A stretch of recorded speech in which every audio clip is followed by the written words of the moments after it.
লেখিকা রিয়া সেন দত্তের প্রাক্তন।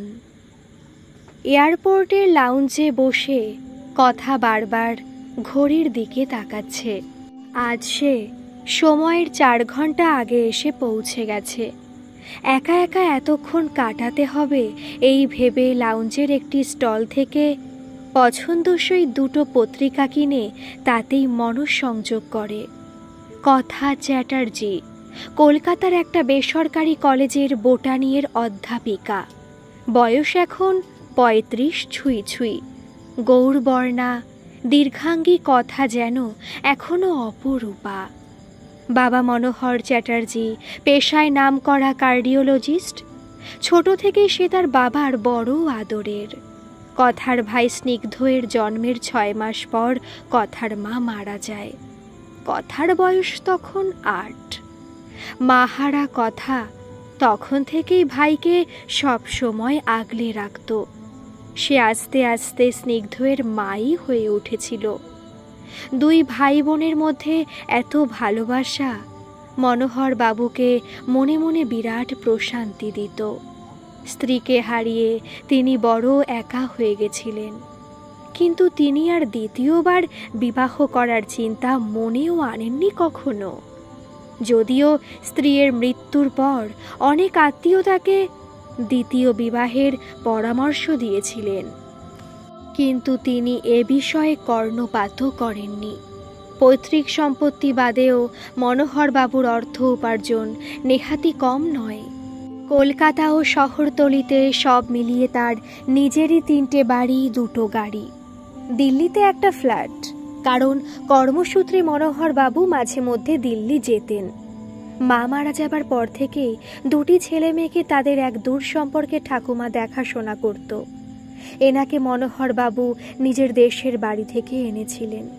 3 কুলে কেউ ছিল না, তাই নিজের নাতি নাতনির মতোই তিনি কথা আর স্নিগ্ধকে দেখতেন। প্রচুর আতিশয্য বৈভবের মধ্যে মানুষ হলেও কথা আর স্নিগ্ধ দুজনেই ছোট থেকে বড় শান্ত ও নমনীয়। স্নিগ্ধর এবার ফাইনাল ইয়ার ইঞ্জিনিয়ারিং। কথা দিল্লি যাচ্ছে ভাইয়ের সাথে দেখা করতে। সবে আধ ঘন্টা হয়েছে, এখনো অনেকক্ষণ বসতে হবে। সময় আর কাটছে না কথার। হঠাৎ পত্রিকা থেকে চোখ সরতেই সামনের দিকে নজর যায় কথার। সাথে সাথে মনের মধ্যে যেন কেউ হাতুড়ি পেটাতে শুরু করে। অস্ফুটে বলে ফেলে, দীপ্ত। চশমাটা ঠিক করে নিয়ে মন দিয়ে দেখল। না, সে ঠিকই দেখেছে। কলেজের প্রথম দিন কথার যেমন চোখ আটকে গিয়েছিল দীপ্তকে দেখে, আজও গিয়েছে। তবে সেদিনের অনুভূতি আর আজকের অনুভূতির আকাশ পাতাল তফাৎ। দীপ্ত কথার প্রাক্তন স্বামী। কলেজের বার্ষিক অনুষ্ঠান। কলেজের অডিটোরিয়ামটা যেন ঠিক ঠিক করছে। কথা তখন ফার্স্ট ইয়ার বটানি অনার্সের ছাত্রী। ইতিমধ্যেই তার গানের সম্পর্কে তার সহপাঠী থেকে শুরু করে প্রিন্সিপাল পর্যন্ত জেনে গিয়েছে। তাই এই অনুষ্ঠানে স্বয়ং প্রিন্সিপাল তাকে 1টা কি 2টো গান গাইতে বলেছেন। প্রিন্সিপালের কথা তো অমান্য করা যায় না। লাল রঙের মসলিন ঢাকাই জামদানি পরা কথা যেন সেদিন সবার মনে ঝড় তুলেছিল। তার ওপর তানপুরায় সে সুরের মূর্ছনা যেন সবাইকে বিহ্বল করে তুলেছিল। সে সময় টল, ডার্ক, হ্যান্ডসামের আদর্শ উদাহরণ ছিল দীপ্ত। প্রথম দেখাতেই সভ্য আচরণের কমার্স ডিপার্টমেন্টের এই সৌম্যকান্তির প্রেমে পড়েছিল কথা, কিন্তু অনেক চেষ্টা করেও বলতে পারেনি। দীপ্ত চিরকালই মিতভাষী। তখন যদিও কথা দীপ্তদা বলেই ডাকত। দীপ্ত ছিল 2 বছরের সিনিয়র। কলেজের অধিকাংশ মেয়েই তখন দীপ্তর প্রেমে হাবুডুবু খাচ্ছে। এরপর পরীক্ষা শেষ হলে দীপ্ত কলেজ ছাড়ে, কাজেই কথার আর প্রেম নিবেদন করা হয় না। সময় এগোতে থাকে, ভালোবাসা শুধু মনেই থেকে যায় কথার। দীপ্ত কলেজ ছাড়ার 2 বছর পর তখন কথার বোটানির ফাইনাল ইয়ার। ইতিমধ্যে কলেজে মাত্র কয়েকবার দীপ্ত আর কথা মুখোমুখি হয়েছে ঠিকই, কিন্তু তাতে শুধুই হাসির আদান প্রদান হয়েছে। পরীক্ষা শেষের পর বেশ কয়েকদিন বাদে কথার মোবাইলে একটা অপরিচিত নম্বর থেকে মেসেজ আসে। কাল দুপুর 3টে নাগাদ ভিক্টোরিয়ার সামনে এসো, অনেক কথা বলার আছে। দীপ্ত। মেসেজটা পেয়ে কথার মুখ থেকে কথা সরছিল না। সাথে সাথে ওই নম্বরে ফোন করলেও কেউ ফোন তোলে না। মনের মধ্যে উচাটন বাড়তেই থাকে কথার। বিভিন্ন প্রশ্নে নিজেকে জর্জরিত করলেও কোথাও একটা ভালো লাগা থেকেই যায়। দিদির উৎফুল্ল আচরণে সেদিন স্নিগ্ধ অবাক হয়ে দিদিকে দেখে বোঝার চেষ্টা করে, কিন্তু সে কিছুই বুঝে উঠতে পারে না। মাঝে মধ্যে আয়নার সামনে দাঁড়িয়ে বিড়বিড় করতে গিয়ে নিজেই লজ্জায় পড়ে যাচ্ছে। এতদিন যাকে নিয়ে সে স্বপ্ন দেখল, আর কয়েক ঘন্টা পর সে কথার সাথে ডেটিংয়ে যাবে। কথা, তুমি এখানে? দীপ্তয়ের ডাকে সম্বিত ফেরে কথার। অবাক হয়ে একে অপরকে দেখে অপলক দৃষ্টিতে।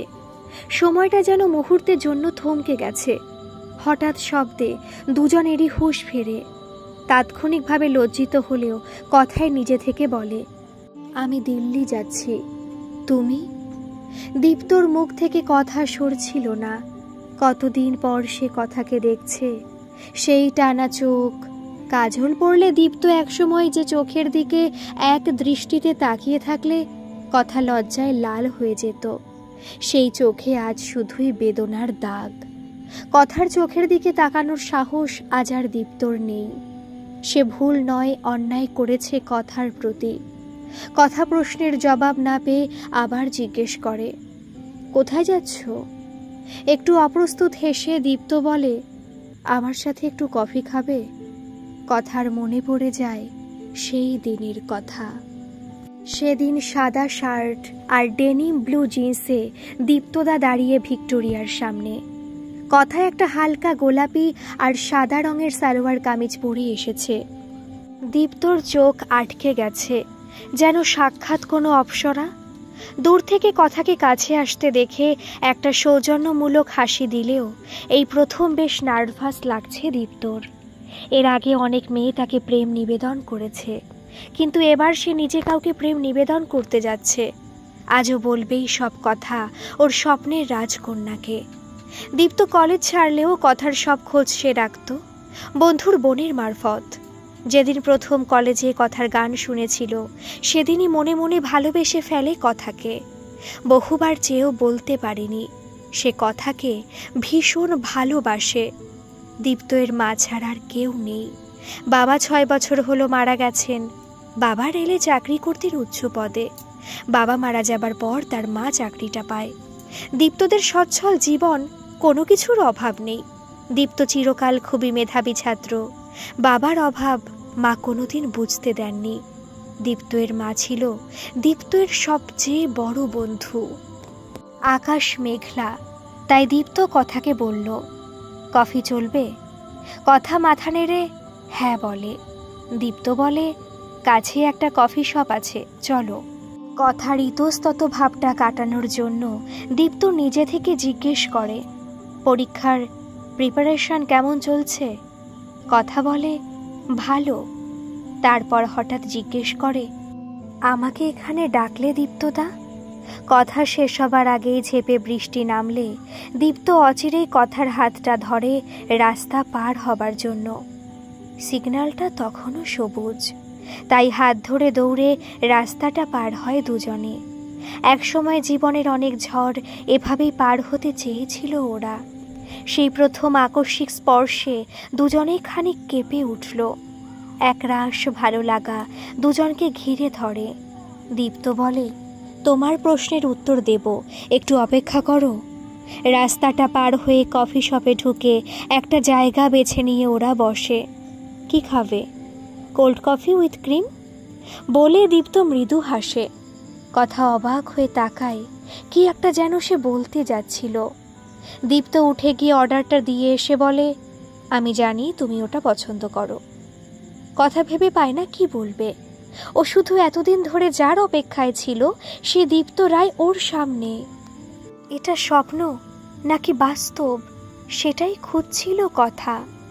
কথার চুপ থাকা দেখে দীপ্ত এটা ওটা জিজ্ঞেস করতে থাকে, যাতে কথা একটু সাবলীল হয়। কথা শান্ত মেয়ে, কিন্তু আজ যেন একটু বেশি শান্ত সে। হঠাৎ দীপ্ত বলে, কথা, আমি ভনিতা করতে পারি না, তাই সরাসরি বলছি, আমি তোমাকে ভালোবাসি আর তোমাকে আমার করে পেতে চাই। এত পর্যন্ত এক নিঃশ্বাসে বলে দীপ্ত থামে। কথা কিছু বলার আগেই সে বলে, আমাকে ফিরিয়ে দিও না। কথা নিজেও জানে উত্তর কি হবে, তবু বলে, আমি একটু সময় চাই। কথার এই উত্তরে দীপ্ত বলে, হ্যাঁ সময় নাও, তাড়াহুড়ো করতে হবে না। তারপর আবার দুজনে চুপ। কফি এসে গেছে। দীপ্ত বলে, আমি 3 মাস পর ব্যাঙ্গালোরে যাব একটা চাকরির জন্য ট্রেনিং নিতে। এবার কথা চোখ তুলে দীপ্তকে মন ভরে দেখে। দীপ্ত কথাকে দেখে, সেই প্রথম একে অপরকে মন দিয়ে দেখা। কফি শপের আলো আধারিতে পরিবেশটাই মায়াময় হয়ে উঠেছে। তারপর ঠোঁটের কোণে মিষ্টি হাসি এনে বলে, আজ রাতেই তোমায় বলবো দীপ্তদা। এয়ারপোর্টের ক্যাফেতে এসিটা চললেও কথার যেন গরম লাগছে। ইতিমধ্যে দীপ্ত 2 কোল্ড কফি উইথ ক্রিম বলেছে। এতক্ষণ কোনো কথা না বললেও এবার কথা শুধু অস্ফুট স্বরে শ্লেষ নিয়ে বলে, মনে আছে? দীপ্ত বলল না কিছুই। দুজনে চুপ করে বসে আছে মুখোমুখি, কিন্তু দুজনেই অন্যদিকে তাকিয়ে। কথা এতক্ষণ দীপ্তকে মন দিয়ে দেখেনি, কিন্তু আগেই দেখেছে কথা দীপ্তর সে উজ্জ্বল মুখখানা যেন কোথায় হারিয়ে গেছে। চোখ দুটোতে শুধুই যন্ত্রণার ছাপ। হঠাৎ দীপ্তর চোখে চোখ পড়তে জিজ্ঞেস করল, কেমন আছো? দীপ্ত মাথা নেড়ে ঠোঁটে হাসি এনে অবহেলার সাথে বলল, ভালোই আছি। সময় কাটছে, কিন্তু দুজনেরই মুখে কথা নেই। কথা মোবাইলে ব্যস্ত হয়ে পড়ল।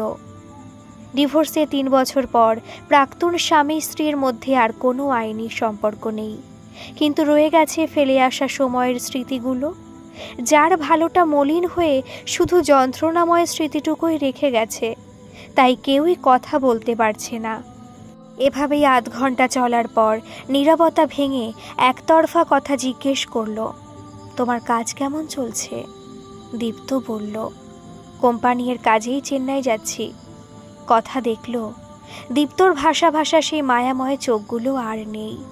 চোখের তলায় একগুচ্ছ কালি পড়েছে, সাথে চেহারায় ক্লান্তির ছাপ স্পষ্ট। বয়সটাও এক ধাক্কায় যেন 10 বছর বেড়ে গেছে। কথা নিজের মনেই বলল, এরকম চেহারা হলো কিভাবে?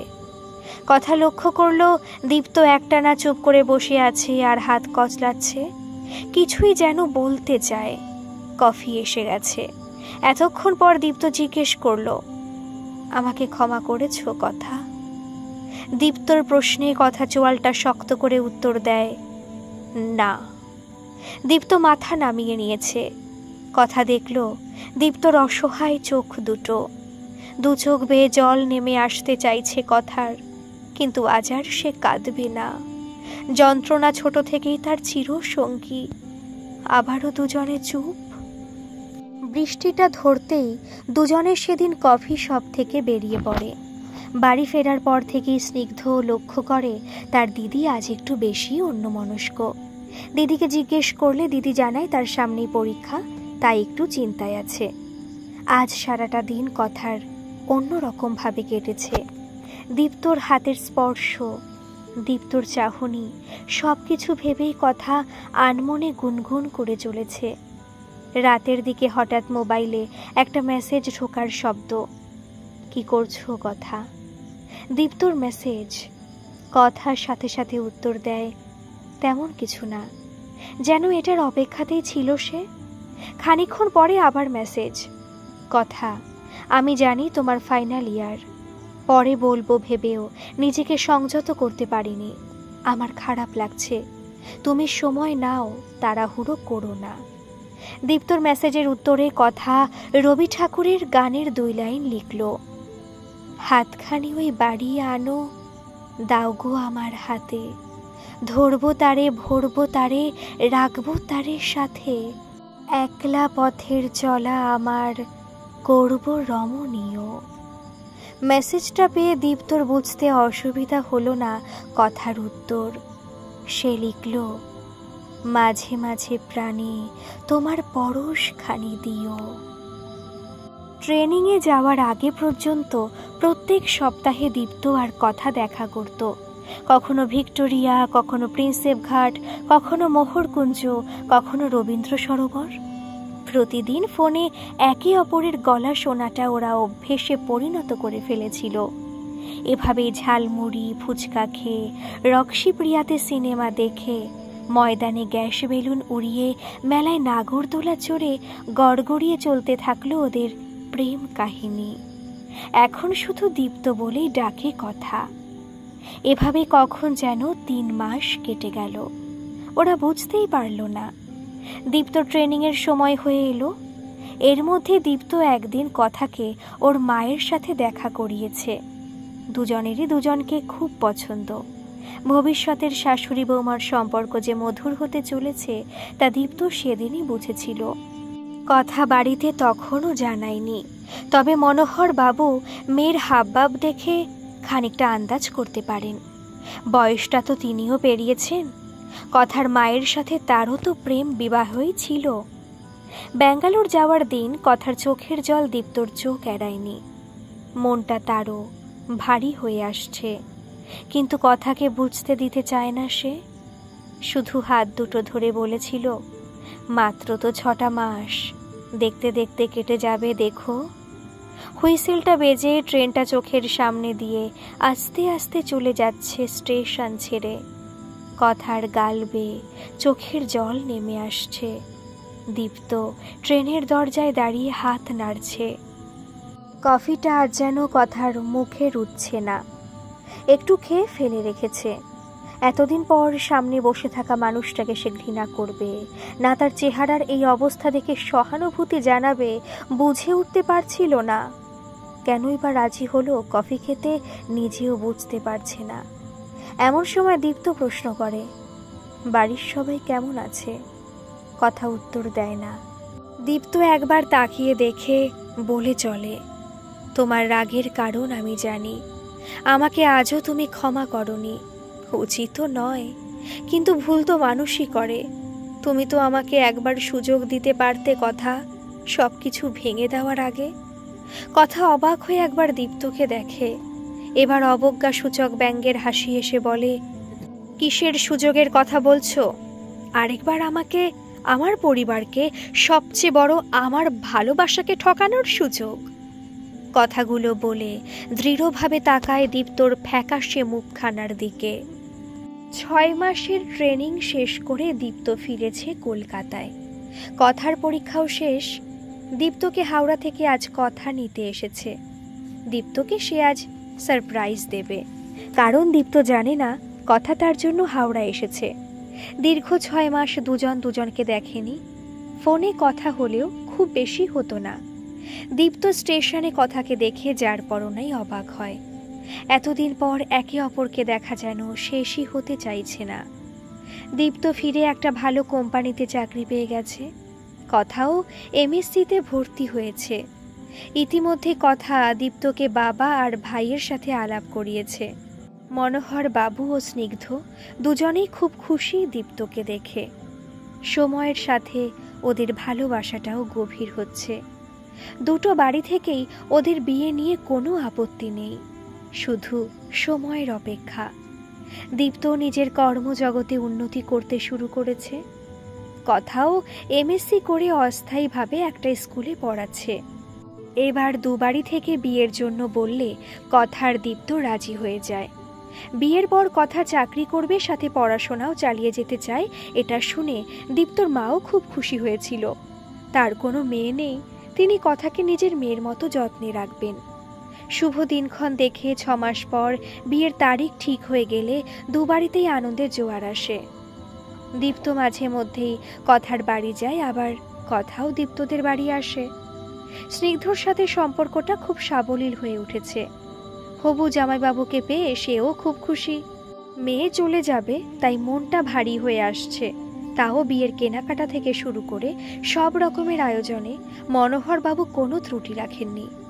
দীপ্ত ভালো ছেলে, এটাই মনোহরবাবুকে প্রশান্তি দিচ্ছে।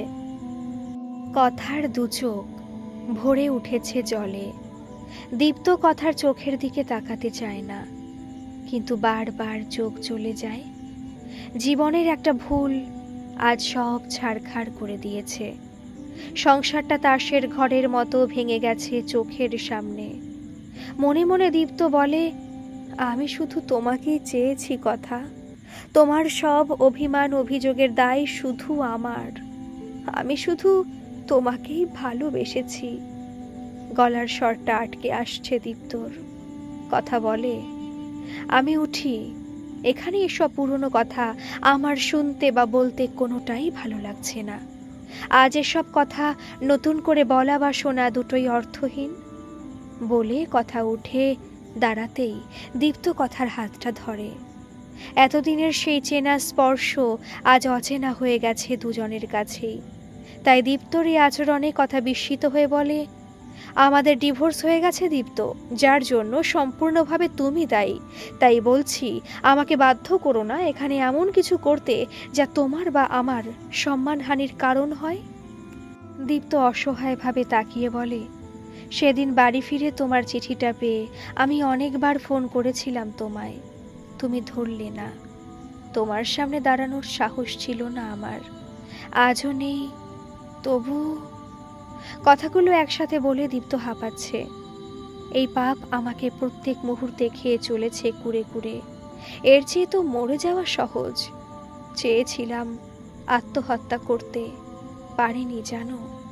শেষ কথায় কথা অপ্রকৃতস্থ অসহায় দীপ্তর মুখখানা দেখল। কথা বসে পড়েছে চেয়ারে। সে নিজেও জানে না কিসের টানে কেন বসলো। মনে মনে বলল, তুমি আবার কেন আমার সামনে এলে দীপ্ত? বেশ তো ছিলাম সব কিছু ভুলে, কিন্তু এত অসহায় লাগছে কেন আজ ওকে?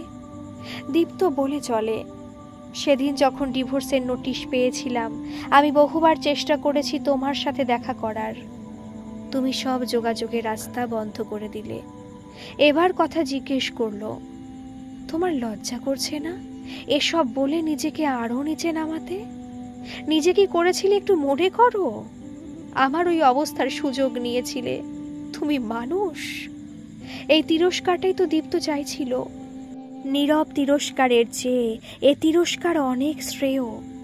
ধীরে ধীরে দীপ্ত বলে, নবমিতা আমার জীবনের পাপ, যার জন্য শাস্তি আমি পাচ্ছি। কথা বলতে বলতে দীপ্তর চোখ দুটো ছলছল করে উঠেছে।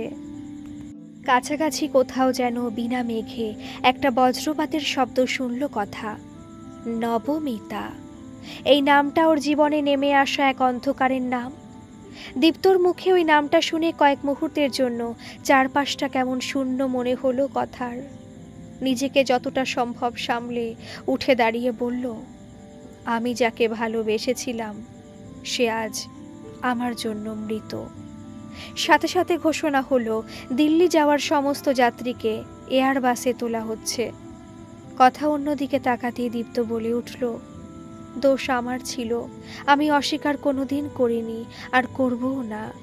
শুধু অনুরোধ করব, পারলে আমাকে ক্ষমা করো। একটু থেমে বলল, এভাবে নিজেকে কষ্ট দিও না। জীবন একটাই, নষ্ট করো না আমার মতো একটা অমানুষের জন্য।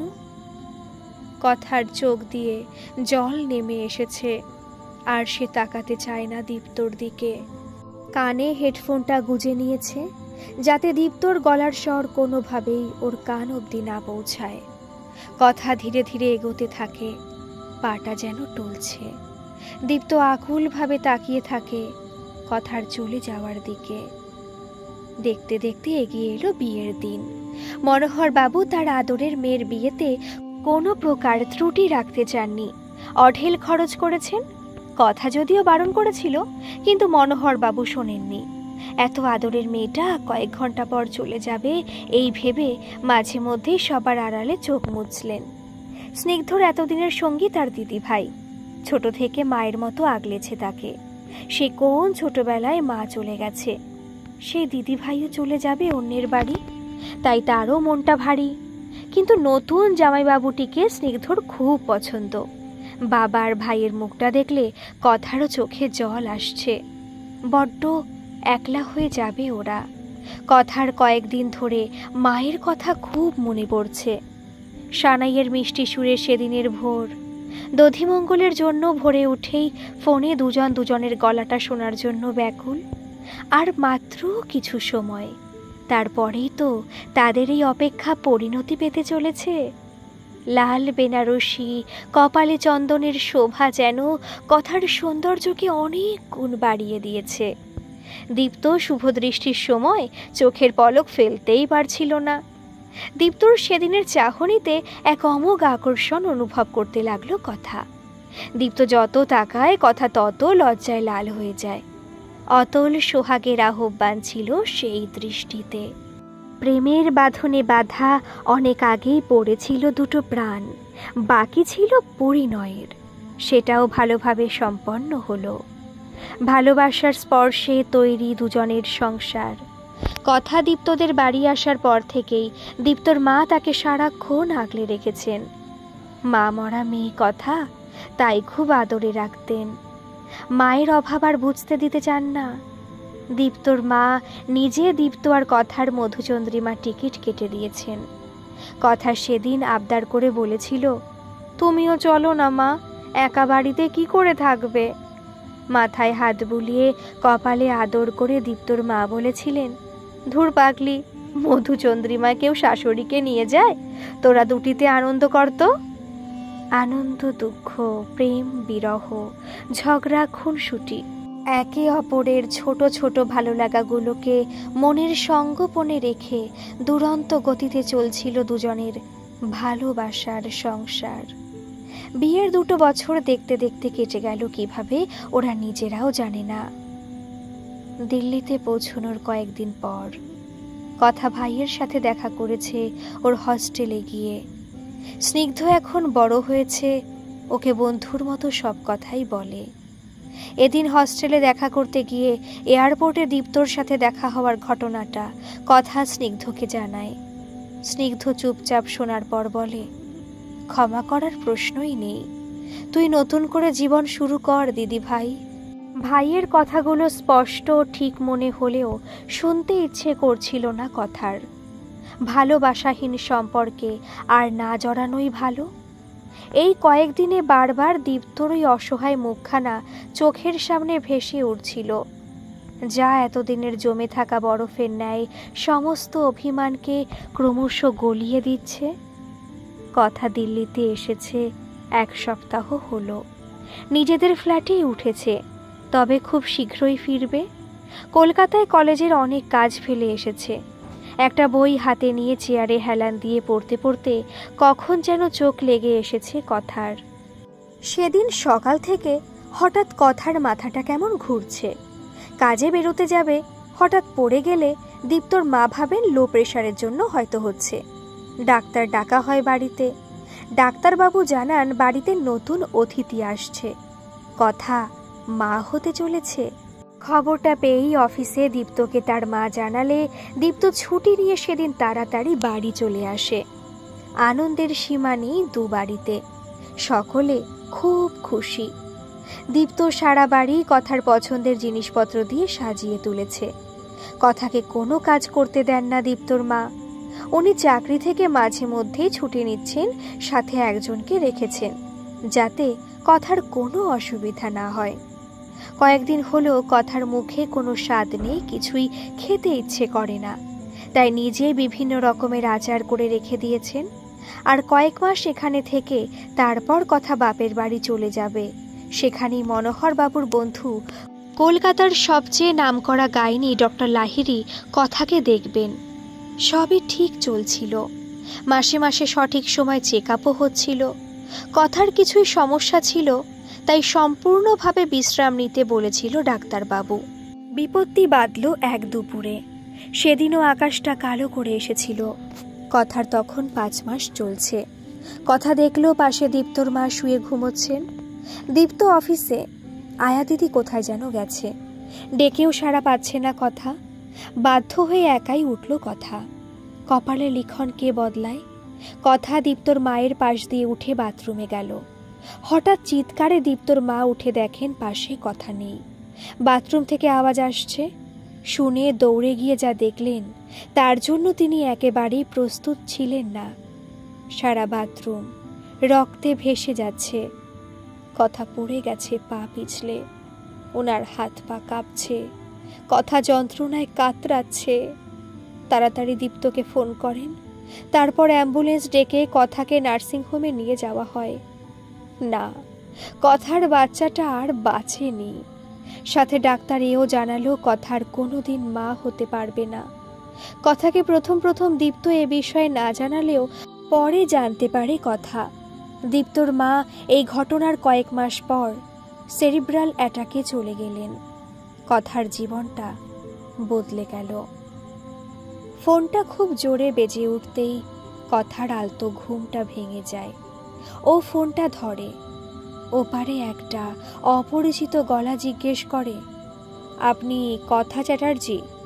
কথা উত্তরে হ্যাঁ বললে অপর প্রান্তে ফোনে থাকা লোকটি জানায়, রাস্তায় একজন ভদ্রলোক অসুস্থ হয়ে পড়েছিলেন। ওনাকে নিয়ে হাসপাতালে আসলে ওনার বাড়ির লোককে খবর দিতে বলা হয়। ওনার মানিব্যাগ থেকে আপনার নম্বর পাওয়া গেছে। কথা কিছুতে বুঝে উঠতে পারছে না কার কথা ভদ্রলোক বলছেন। তারপর কথা লোকটির নাম জানতে চাইলে ভদ্রলোক বলেন, দীপ্ত রায়। নামটা শুনেই বুকের ভেতরটা মোচড় দিয়ে ওঠে কথার। সেদিনই যেন কেমন লাগছিল ওর দীপ্তকে। কি করবে, কি করে যাবে এখন এত দূর থেকে?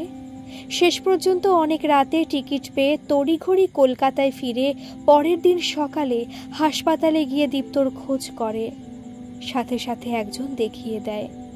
হাসপাতালের বিছানায় শোয়া দীপ্তর বর্ণহীন মুখখানা দেখে কথার চোখ দুটো ঝাপসা হয়ে এসেছে। দীপ্ত ঘুমোচ্ছে। নিজেকে শক্ত করে সেখানে থেকে বেরিয়ে ডাক্তারের সাথে কথা বলে জানতে পারে, দুদিন আগে রাস্তায় অসুস্থ হলে বেশ কয়েকজন লোক দীপ্তকে হাসপাতালে দিয়ে যায়। তিনি জানান দীপ্তর সিরোসিস অফ লিভার হয়েছে অতিরিক্ত মদ্যপানের জন্য। খুব ভালো চিকিৎসা হলেও মেরে কেটে 5 থেকে 6 বছর দীপ্তর আয়ু। ইতিমধ্যে ডাক্তারবাবু জেনেছেন মনোহরবাবু কথার বাবা। কথার মাথা ঘুরতে শুরু করেছে, আর দাঁড়িয়ে থাকতে পারছে না। মানুষ বোধহয় তার ভালোবাসার অনুভূতিটা সবচেয়ে অনুভব করে তার ভালোবাসার মানুষটার সাথে তার আসন্ন চিরবিচ্ছেদের সংবাদ শুনলে। পাটা আর চলছে না কথার।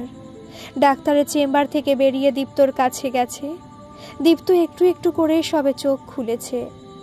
অস্পষ্টভাবে দেখল কথা দাঁড়িয়ে। কথার চোখ দিয়ে জল পড়ছে। এক মনে দেখছে দীপ্তর মুখখানা।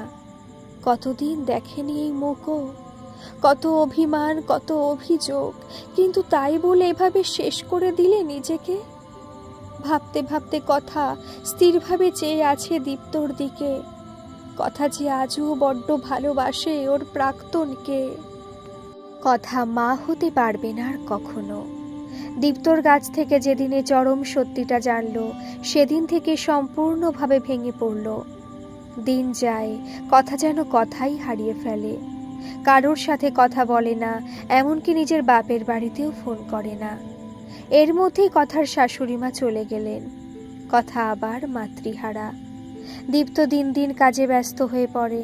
কথাকে একজন ভালো মনোচিকিৎসকের কাছে নিয়ে যেতে চাইলেও কথা রাজি হয় না।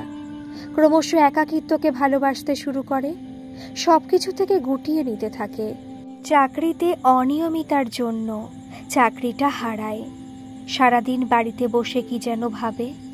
দীপ্তর অনেক বোঝানো সত্ত্বেও সে কোনো প্রতিক্রিয়া দেয় না। আজকাল দীপ্ত বোঝানো বন্ধ করেছে। সে নিজের জগৎ নিয়ে ব্যস্ত। উন্নতির সিঁড়িতে ধাপে ধাপে তার পদার্পণ তার উচ্চ আকাঙ্ক্ষা আরও বাড়িয়ে তুলেছে। সে আর কথাকে বিশেষ সময় দিতেও পারে না। এদিকে কথাও নিজেকে নিজের মধ্যেই বন্দি করে ফেলেছে। এই সময় দীপ্তর অফিসে নতুন কাজে যোগ দেয় নবমিতা। চালচলন অত্যন্ত স্মার্ট, চোখ ধাঁধানোর সৌন্দর্য, মোহময়ী হাসি, আবেদনময়ী চাহনি অফিসের সকলকেই ঘায়েল করেছে। তার সাথে কথা বলতে পেরে নিজেকে ধন্য মনে করা পুরুষের সংখ্যা অফিসে নেহাতই কম নয়।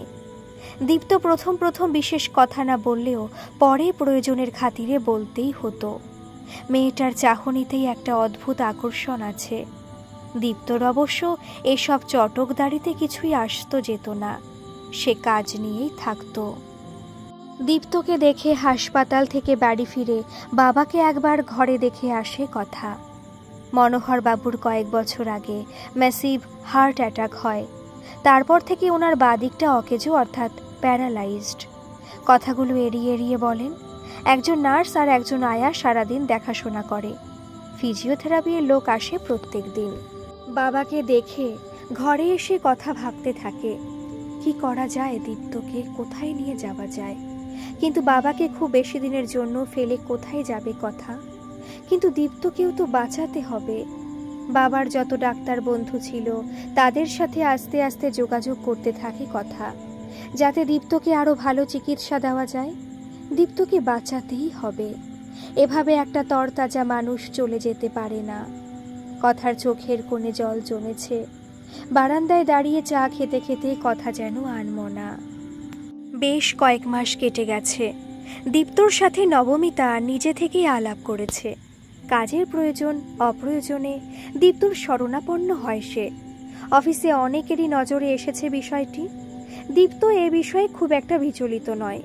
ওদিকে নবমিতা ক্রমশ দীপ্তর কাছে ঘেঁষতে চায়।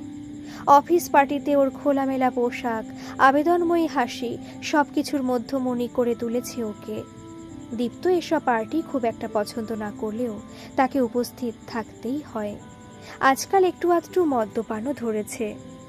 বাড়িতে মদ খেয়ে ফিরলে কথা প্রথম প্রথম কিছু না বললেও পরে অনেক বোঝানোর চেষ্টা করে। বিশেষ লাভ হয় না এতে, কারণ ইদানিং প্রত্যেক সপ্তাহান্তে দীপ্ত বেশ রাত করে বাড়ি ফেরে মদ্যপান করে। বাইরে থেকে খেয়ে আসে, কথা অপেক্ষা করে না খেয়ে। বারান্দায় দাঁড়িয়ে অনেক রাত পর্যন্ত ফোনে কার সাথে যেন কথা বলে। কথার খারাপ লাগে। বিনিদ্র রজনী কাটতে থাকে কথার।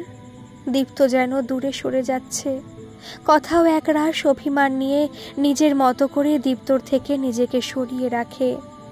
আর ভাবে এবার বোধহয় দীপ্ত আগের মতো কথার অভিমান ভাঙাবে। কিন্তু ভুল।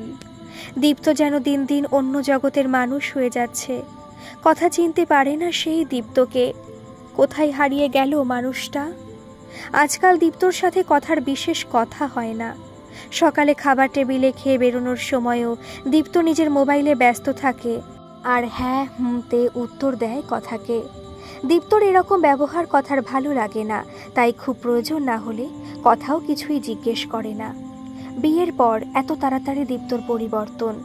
কথা ভাবতে শুরু করে হয়তো ওর মা হবার ক্ষমতা নেই, তাই হয়তো দীপ্তকে এড়িয়ে চলে।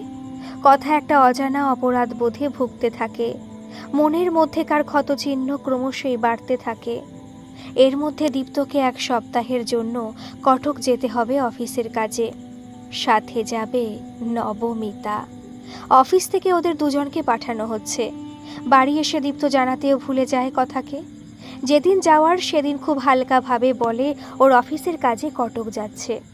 কথা সেভাবে কোনো উত্তর দেয় না। অনেক অভিমান জড়ো হয়েছে মনে। দীপ্ত কি কিছুই দেখতে পাচ্ছে না? ওর কথা যে ভেতরে ভেতরে শেষ হয়ে যাচ্ছে। এসব ভাবতে ভাবতে দীপ্তর হাতে মোবাইলে নিজের বাড়ি থেকে বেরোনোর কথা জানাতে থাকে। দীপ্ত অফিসের গাড়িতে যাতায়াত করে। আগে অফিস থেকে ফেরার সময় নবমিতা নিজের থেকে এসে লিফট চাইতো। এখন অবশ্য যাওয়ার পথে দীপ্ত নবমিতাকে গাড়িতে তুলে নেয়। প্রত্যেক সপ্তাহ শেষে বা অফিস পার্টিতে দুজনের ঘনিষ্ঠতা অফিসের অনেকের কাছে ঈর্ষণীয় হয়ে উঠেছে। নবমিতা দীপ্তকে দীপ স্যার বলা শুরু করেছে সবার সামনেই। যদিও আড়ালে দীপ বলে। দীপ্ত কোথায় যেন তলিয়ে যাচ্ছে। যে কথা ছাড়া ও কিছুই ভাবতেই পারত না, কটকে পৌঁছে একবারও তাকে কোনো খবর দেওয়ার প্রয়োজন মনে করেনি। কথা যতবার ফোন করেছে হয় বলেছে ব্যস্ত আছি, না হলে ফোন কেটে দিয়েছে। দীপ্তর ব্যবহার তীরের মতো কথার বুকে বিঁধলেও কথা কিছুই বুঝতে দিত না। আর কি বা বলবে? দীপ্ত কটক থেকে ফেরার পর যেন আরও পরিবর্তিত। মাঝে মধ্যেই সে রাতে ফেরে না, কখনো জানায় কখনো সেটাও জানায় না। অফিসের কাজে নাকি অফিসেই তাকে থেকে যেতে হয়। আগে সপ্তাহান্তে মদ্যপান, এখন প্রায় 2 দিন অন্তর হয়ে গেছে। টলতে টলতে বাড়ি ফিরে শুয়ে পড়ে। কথা সবই বুঝতে পারে। ইতিমধ্যে বেশ কয়েকজন কথাও দীপ্তর অতি পরিচিত কলিগ ফোন করে কথাকে এই বিষয়ে সতর্ক করেছে। কিন্তু কথা কি করে দীপ্তকে অবিশ্বাস করবে? কথা যে বিশ্বাস করে, ভালোবাসায় কখনো অবিশ্বাস থাকতে নেই। কিন্তু চোখ বুঝে থাকাটা মূর্খামি। বুদ্ধিমতী কথার মন অন্য কথা বলে। তার দীপ্ত যে আগের মতো নেই, সেটা দীপ্তর জামায় মেয়েদের সুগন্ধির তীব্র গন্ধ থেকেই কথা বোঝে। তা বাদেও দীপ্তর আচরণ সম্পূর্ণ বদলে গেছে গত 1 বছরে, যা একজন স্ত্রীর চোখকে ফাঁকি দিতে অপারগ। তবু কথা অনেক ধৈর্য ধরেছিল।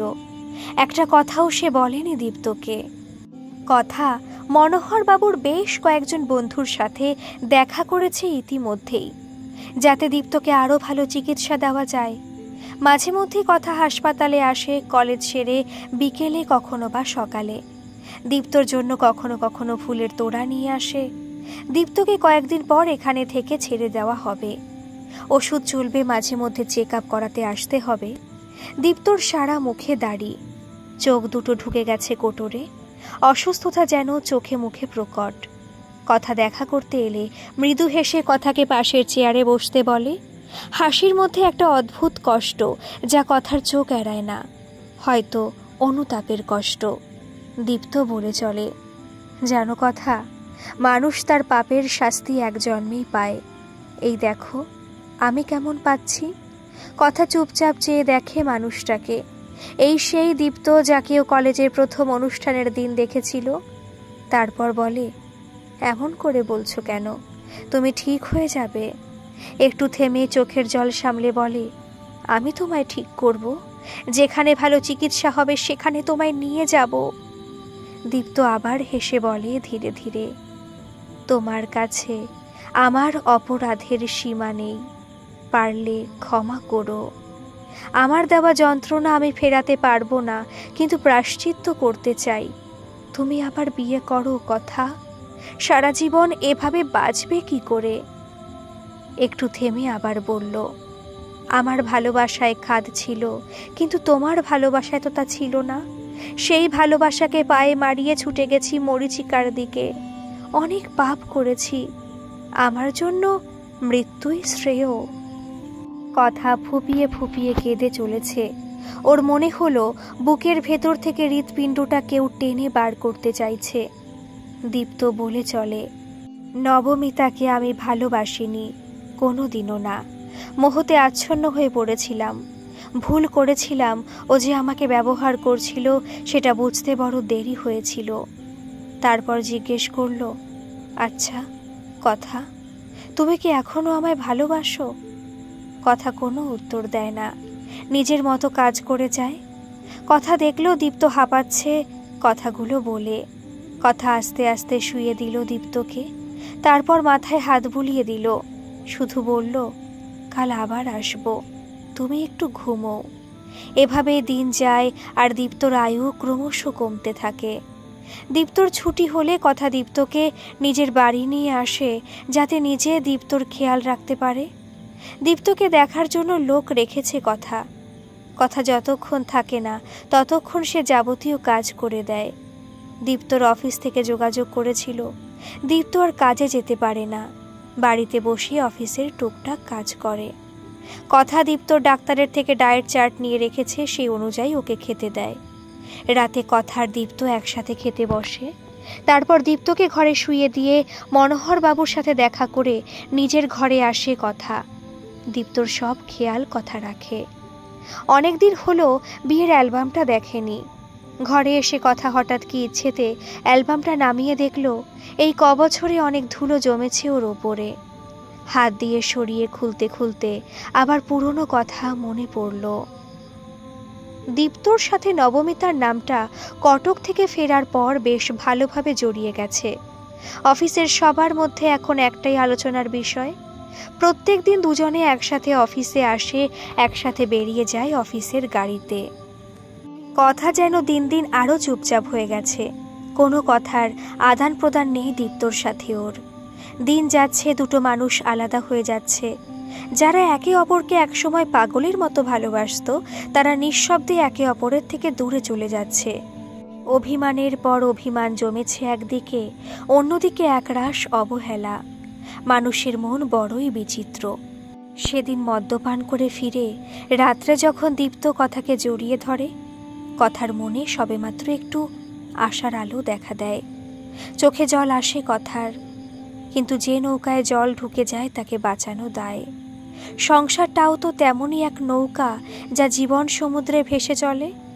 ঘনিষ্ঠ মুহূর্তে বারবার নবমিতার নাম করতে থাকে দীপ্ত। কোনো স্ত্রীর পক্ষে এ সম্ভোগ মেনে নেওয়া সম্ভব নয়। দীপ্তকে দূরে ছিটকে ফেলে দিয়ে কথা তীব্র ঘৃণার চোখে দেখে দীপ্তকে। এত অপমান মেনে নেওয়া সম্ভব নয়, এ যে তার নারীত্বের অসম্মান। দীপ্ত হঠাৎই প্রত্যাখ্যানে বিরক্ত হয়ে গালাগাল দিয়ে ঘুমিয়ে পড়ে। পরের দিন সকালে কথা দীপ্তকে একটা চিঠি লিখে বাড়ি ছেড়ে চলে যায় বাবার কাছে।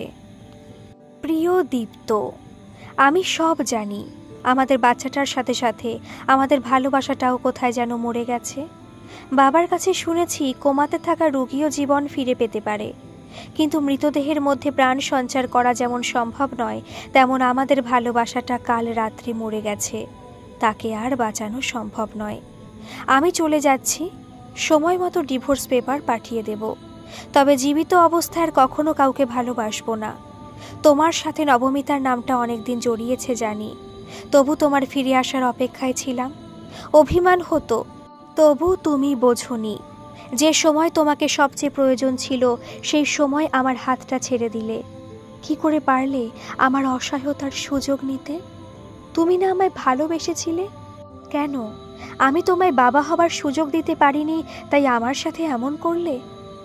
তুমি যেমন বাবা হতে পারোনি, আমিও তো মা হতে পারিনি। আমার জন্য এটা কতটা যন্ত্রণার তুমি বোধহয় আর বোঝার অবস্থায় নেই। তুমি এভাবে আমার ভালোবাসাকে অপমান করতে পারো না, তাই এই সম্পর্ক থেকে তোমায় ছুটি দিলাম। ইতি কথা। এরপর কথা ডিভোর্স নোটিশ পাঠিয়েছিল দীপ্তকে। দীপ্তর ফোন ব্লক করে রেখেছিল, আর কোনো প্রকার যোগাযোগ কথা চায়নি। মেয়ের এভাবে সংসার শেষ হতে দেখে মনোহর বাবুর ম্যাসিভ হার্ট অ্যাটাক হয়ে বাদিক অকেজো হয়ে যায়। স্নিগ্ধ তখন দিল্লিতে পড়তে গেছে। বাবার খবর শুনে ফিরে আসে, পরীক্ষা দিতে পারে না। বাবাকে নিয়ে তখন জমে মানুষে টানাটানি। শেষ অবধি মনোহর বাবু বাঁচলেন, কিন্তু স্নিগ্ধর দিদি ভাইয়ের সংসারটা শেষ হয়ে গেল। দীপ্তর সাথে কথার শেষ দেখা কোর্টে। কথা দীপ্তর দিকে একবারের জন্য তাকায়নি। মিউচুয়াল ডিভোর্স হয়েছিল। 6 বছর পর কথা আজ ভোরবেলায় গঙ্গার ঘাটে এসেছে। দীপ্ত আজকের দিনে 1 বছর আগে চলে গেছে। অনেক চেষ্টা করেও কথা পারেনি দীপ্তকে বাঁচাতে। কথা শেষ মুহূর্ত পর্যন্ত সেবা যত্নের কোনো ত্রুটি রাখেনি। মাঝে মধ্যে কথা নিজেকেই নিজে প্রশ্ন করে, দীপ্তর এই অবস্থার জন্য ও দায়ী নয় তো? না, কোনো উত্তর পায় না সঠিকভাবে। শেষের কটা দিন ভীষণ কষ্ট হয়েছে দীপ্তর। বুকটা ভেঙে যাচ্ছিল কথার দীপ্তর কষ্ট দেখে। দীপ্তর মুখাগ্নিটাও কথাই করেছিল, অস্থি বিসর্জনও ওই করেছে, কারণ দীপ্তর তো কথা ছাড়ার কেউ ছিল না। দীপ্ত চলে যাওয়ার আগে পর্যন্ত, কলেজে যাওয়ার আগে, কলেজ থেকে ফিরে প্রত্যেক রবিবার দীপ্তর সাথে গল্প করত। দীপ্তকে চেকআপে নিয়ে যাওয়া, খেতে না চাইলে এমনকি খাইয়ে দেওয়া, মাঝে মধ্যে রবিবার করে নিজের হাতে দাড়ি কেটে দেওয়া, এসবই করত কথা। কলেজ থেকে ফিরতে দেরি হলে দীপ্ত না খেয়ে বসে থাকতো অনেক সময়। দীপ্ত আর কাজে যেতে পারতো না সেভাবে, বাড়িতেই সারাদিন থাকতো। রাতে দীপ্তকে সারাদিনের কলেজের সব গল্প বলতো। রবিবার বিকেলে প্রায়ই এই গঙ্গার ঘাটে এসে দুজনে বসত। আজ বড্ড মনে পড়ছে কথার, ডুকরে কেঁদে উঠছে মনটা। এই কয়েক বছরে দীপ্ত সহস্র কোটিবার কথার কাছে ক্ষমা চেয়েছিল। বারবার এই গঙ্গার ঘাটে এসে জিজ্ঞেস করেছিল, কথা আমাকে ক্ষমা করেছ? না হলে মরেও যে শান্তি পাবো না আমি। কিন্তু কথা এড়িয়ে যেত, কারণ যে সম্পর্কের উপর ভিত্তি করে ক্ষমা করবে, সে সম্পর্কটাই আজ প্রাক্তনের তকমা পেয়েছে। কাজেই আজ কথা যা করছে দীপ্তর জন্য, তা শুধুই দীপ্তর একজন অতি পরিচিত শুভাকাঙ্ক্ষী মানুষ হিসেবে। কথা একবার জিজ্ঞেস করেছিল, নবমিতাকে বিয়ে করলে না কেন? দীপ্ত হেসে বলেছিল, নবমিতা আমাকে সিঁড়ি হিসেবে ব্যবহার করেছিল উপরে ওঠার জন্য, কাজ শেষে ছুঁড়ে ফেলে দিয়েছিল। সেদিন বুঝেছিলাম কি ভুলটা করে ফেলেছি, কিন্তু তখন আর কিছুই করার ছিল না। নবমিতার জন্য আগের অফিস পর্যন্ত ছাড়তে হয়েছিল। কথা চুপচাপ শুনত দীপ্তর স্বীকারোক্তি। মাঝে মধ্যে কথা যখন দীপ্তকে গল্প শোনাতো, দীপ্ত অবাক হয়ে দেখত কথাকে। একটা মেয়েকে এত কষ্ট দেওয়ার পরেও সে প্রাণপাত করছে তার জন্য। এটা ভাবলে দীপ্ত আরও বীতশ্রদ্ধ হয়ে পড়ত জীবনের প্রতি। সময় মাঝে মধ্যেই ওদের খুব কাছেও এনেছিল, কিন্তু কথা নিজেকে সামলে দূরে সরে গেছে। দীপ্ত শেষবারের মতো একবার চেয়েছিল কথাকে জড়িয়ে ধরতে, যদিও কথা এড়িয়ে গেছে। কিন্তু দীপ্ত যেদিন চলে গেল সেদিন কথা দীপ্তকে আষ্ঠে পৃষ্ঠে জড়িয়ে রেখেছিল। কথার বুক ফাটা কান্না সেদিন হয়তো ঈশ্বরের কান অবধি পৌঁছেছিল। এসব ভাবতে ভাবতে চোখের জল গাল বেয়ে নেমে আসছে। কথা দূরে তাকিয়ে রয়েছে নৌকোগুলোর দিকে। এমন সময় পেছন থেকে পিঠে এসে হাত দিল কথার মেয়ে দীপ্তি। মা, বাড়ি যাব না? গত 6 মাস আগে অনাথ আশ্রম থেকে 4 বছরের দীপ্তিকে দত্তক নিয়েছে কথা। কথা বলল, হ্যাঁ যাব সোনা। দীপ্তি নামটা কথাই দিয়েছে।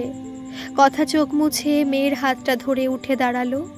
তারপর গঙ্গার দিকে একবার তাকিয়ে আস্তে আস্তে সিঁড়ি দিয়ে উঠতে থাকলো মেয়ের হাত ধরে। রাতের সব তারাই আছে দিনের আলোর গভীরে। গল্পটি যদি ভালো লাগে তাহলে প্লিজ একটা সাবস্ক্রাইব করে আমার পাশে থাকবেন, আর কেমন লাগলো কমেন্ট করে কিন্তু অবশ্যই জানাবেন। ধন্যবাদ।